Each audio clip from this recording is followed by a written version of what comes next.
সকল বলি সুবহানাল্লাহ। তোমরা তিনটি স্থানের জন্য, প্রসিদ্ধ স্থানের জন্য তোমরা সফর করতে পারো। সেগুলো হচ্ছে, এক নম্বরে মাওয়াদিয়া আল মসজিদিল হারাম, সকল বলি সুবহানাল্লাহ। মসজিদ হারাম শরীফ, যেখানে লক্ষ লক্ষ হাজি হারামাইন এখনো পর্যন্ত তাওয়াফ করতেছে, সকল বলি সুবহানাল্লাহ। ওই মসজিদে সফর করা তোমরা চাইলে করতে পারো, কেননা ওই মসজিদে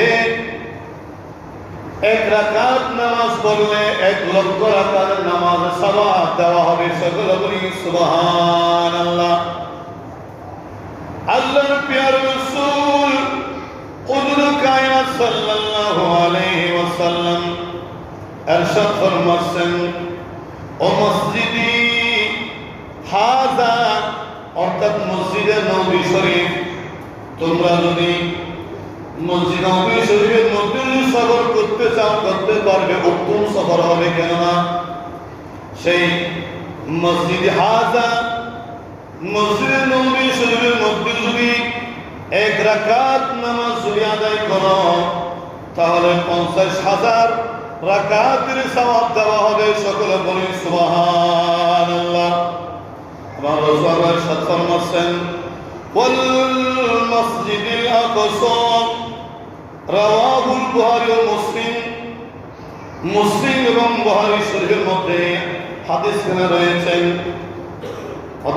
মসজিদ আকসা ফিলিস্তিনের জমিনে যেটা রয়েছে, মুসলমানদের প্রথম কিবলা, ওই কিবলার জন্য তোমরা সফর করতে পারো। কেননা সেই মসজিদ আকসার মধ্যে যদি 1 রাকাত নামাজ যদি তোমরা আদায় করো, 25,000 রাকাতের সওয়াব আল্লাহ পাক দিবেন, সকল বলি সুবহানাল্লাহ।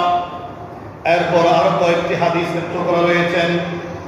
وقال صلى الله عليه وسلم من زارني بعد وفاتي فكأنما زارني في حياتي।